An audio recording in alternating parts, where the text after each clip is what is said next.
Fox Sage, a concept commonly explored in fanfic and what if alike, in all forms of media, of course. Foxes are one of the stronger spirits or yokai within Japanese folklore. So what if Naruto had not only met a species of fox capable of ninjutsu, but had pioneered a form of sage mode, or gathering of nature energy, that is most proficiently used by these foxes in himself?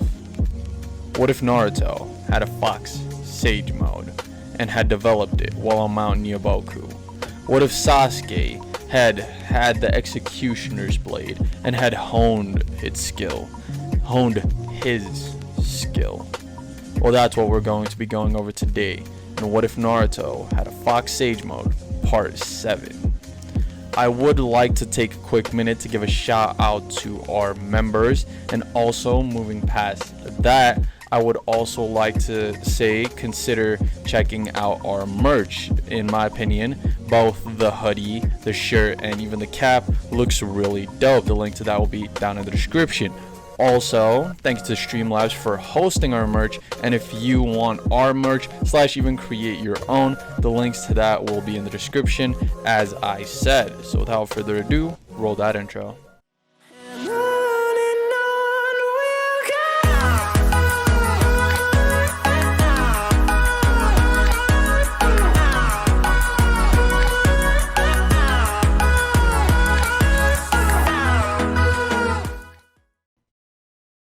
The Rookie 9 would look at the man that had just walked out the tree line, being, once again, Kabuto, as they would obviously have questions. More menial questions, but when did he get here, and how did they know they were gathering here, since they didn't know they were gathering here? It kind of just happened. Kabuto, on the other hand, would say that he was training in a field nearby when he felt a large buildup of chakra as he looks over at Sasuke, who had obviously done the dual Chidori. He would then push up his glasses as he tells them to gather around him. Obviously everyone would be skeptical at first, but they kind of make a circle around him, and he'd sit down on the floor. He would start shuffling a deck of cards, and someone would actually make an outbreak about this being Ino. Ino would obviously be like, what the hell does a deck of cards mean, and why the hell are you bothering us? Like, just beat it. With Kabuto just saying, wait, as he puts the cards down. Ino, still confused, goes on about her rant, but Kabuto puts his finger on one, channeling chakra, as he does for every card he had placed down. Obviously, he starts naming people. These are the people that cards are on the list. So basically he says something like Gosha Mashigaki, graduate 4 years ago, and so on and so forth, as he names more and more. That's when he gets to an interesting trio. He says Neji Hyuga, last year graduate, team leader Guy, team Guy. And he basically explains Neji's feats and his all-around bonuses, to say the very least, like his chakra reserve estimation, his control estimation, once again, his combat prowess, all that type of stuff. Then, obviously, people are surprised by this. Hinata more successfully, she actually brings it up. Once again, Hinata's not as shy as she was in canon. She kind of just says, how'd you get that information about Neji? Are you perhaps a spy? Obviously, she says this jokingly, but it wasn't like Hinata's a joke, so people thought she was being serious, if even for a moment. She would kind of just like get one of those nervous strucks that all of us do, and just kind of go, never mind, as Kabuto continues. Last year graduate, 10-10, no last name. Ability, weapon specialist, sealing jutsu, high. And then he once again goes on all her feats, like the amount of missions and so on and so forth. The last one is the most interesting. He says, team guy, last year graduate, Rock Lee. Combat prowess, unknown. Chakra, none. Reserve, none. Ninjutsu, none. Genjutsu, none. Feat, all the above of Tenten and obviously Neji Hyuga. And that's when he proceeds to go. And team leader. This obviously throws everyone off since he just said he didn't have chakra, ninjutsu, genjutsu, or anything. How's he the team leader? But this is more, how do I say it, idealistic. There is no essential team leader in those groups, but let's just say guy would probably trust Lee the most, and he would lose that faith when Lee initially did what he did in canon and challenged Sasuke to a fight. So for now, let's just say Lee is kind of like an unannounced leader of the group, and that's when Kabuto flashes all the remaining cards that he has there. Team 7, Team 8, Team 10, and then he just looks around and names every member of the Rookie 9. This obviously shocks all of them because he has way too much information. And now even Kakashi's curious, and he's not afraid to ask. With Kabuto saying, "It's easy. When you got a bunch of genin like these with lips that are pretty loose, word spreads around the village, even if it be through civilians, their parents, or even them themselves. I hear everything." And this obviously sets off a red light in Kakashi's mind, but he can't really do anything about it. So for now, all the teams are kind of worried about Kabuto, but he kind of stands up and says, "Don't worry, we're all from the same village. We'll get along," as he kind of just walks back into the forest line. And as he does, the teams, or the Rookie 9, would see two individuals standing there waiting for him, as they just walk off. Obviously, Kakashi's like, "I haven't seen Kabuto, I haven't seen those other two, I don't know who any of these people are." So he's kind of on edge, but he did hear Kabuto saying he did take the Chunin exam 7 times. So he's like thinking that Kabuto probably graduated from the academy whilst he was still in the Anbu. The Anbu. He shouldn't have let himself get so rusty. At least that's what he thinks to himself. As he just kind of walks off. He tells the teams to prepare. The Chunin exams will happen soon. And that's what will happen. Naruto and Kyu would head off to the Foxen village as everyone else goes either to their homes or clan homes. And we don't really have much to discuss here. Maybe a few more altercations with Konohamaru, which I do like to add, but for now I'm gonna just say it's just improving their skill in taijutsu or something. As we move on to the next big altercation. It is the day before the Chunin exams, and Naruto and Kyu are making their way into the village to go get supplies, when they would run into a curious person. This time once again being Kiba. As Kiba leaps at Naruto, just screaming, Naruto doesn't have the same reaction as last time. Last time it was kind of just a clash, but this time Naruto swings his leg around and just kind of kicks Kiba into a wall. As Kiba rubs the rubble off of himself and stands up, he's like, "Geez, you didn't have to be that harsh, I was just saying hello." With Naruto just scoffing, saying, "You should be preparing for the Chunin exams, you dog bastard." With Kiba obviously biting back, "Yeah, whatever, kitty cat." With Naruto once again screeching, "I'm not a cat, I'm a fox, you runt." And so on and so forth. It just went on like this for a while until Kiba's team and Naruto's team, or basically Kyu, she's the only person there from Naruto, comes up and basically drags them away from each other, or else this is just gonna go on for way too long. And throughout the rest of the day, they have a few more run-ins, but it ends up the same, with them being probably either beaten up or knocked out by their teammates and just kind of dragged away. So yeah, Hinata's a little bit more aggressive in this, to say the very least. And on the other hand, Naruto and Kyu wouldn't really have time to get much done. They would restock on supplies, but that's about it, as the day would blow over. So all they have left is the Chunin exams. As they go to sleep that night, or attempt to, they didn't have much success.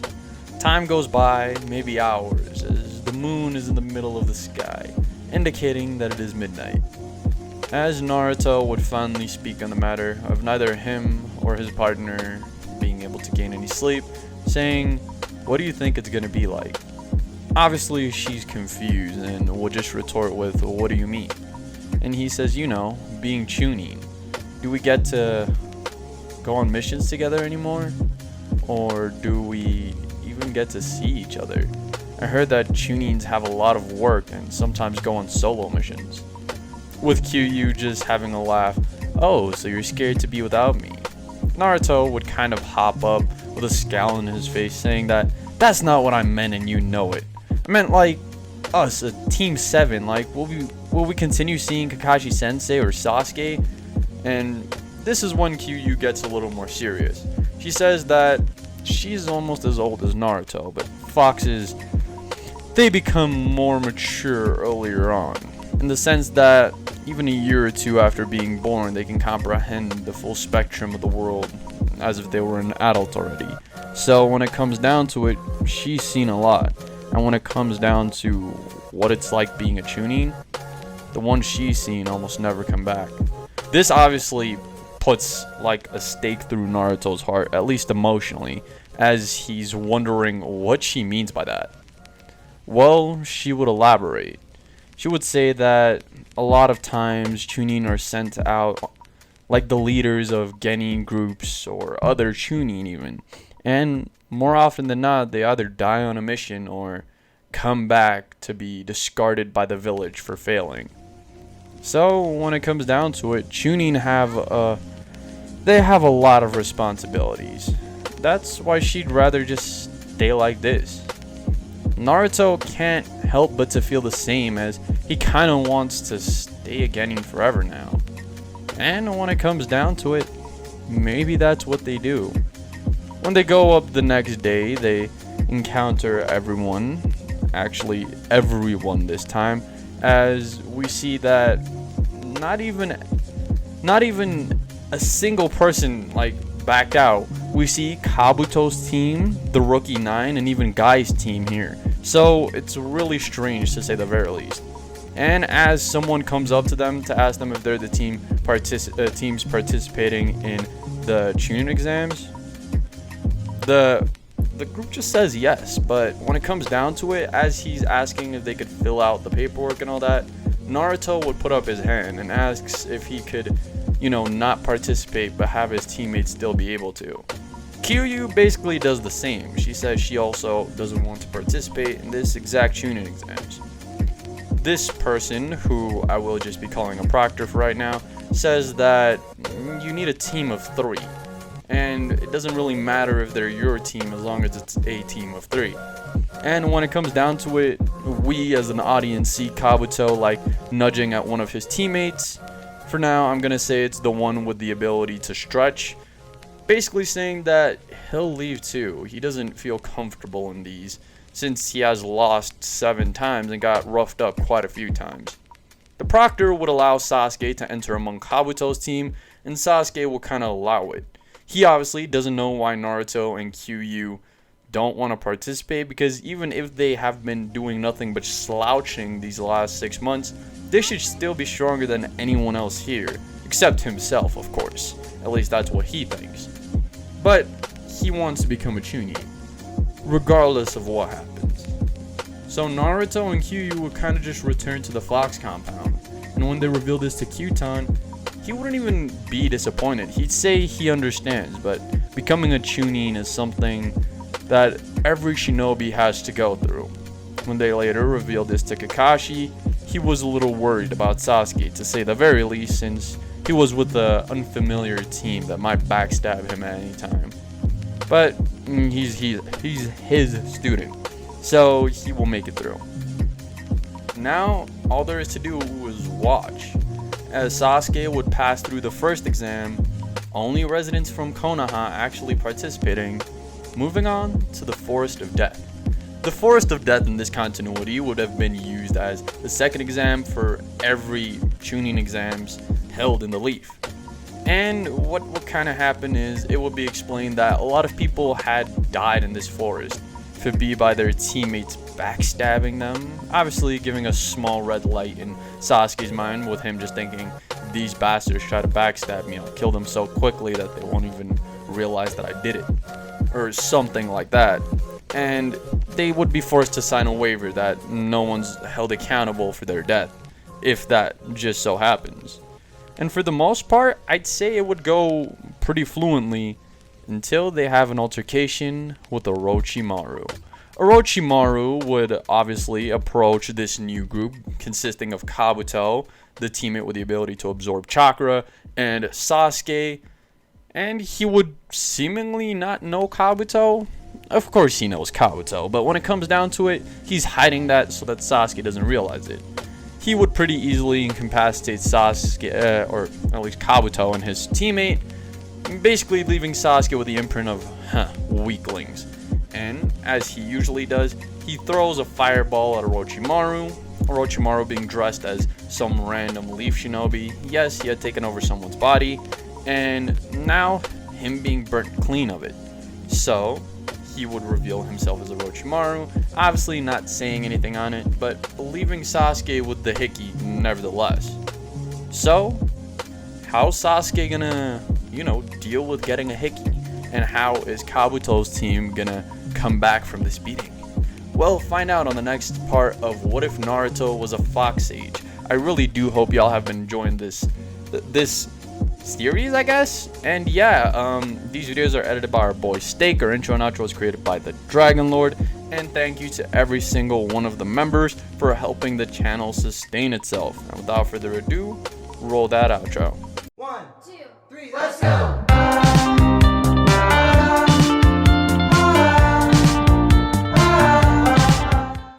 Subscribe for more. Yada yada does it.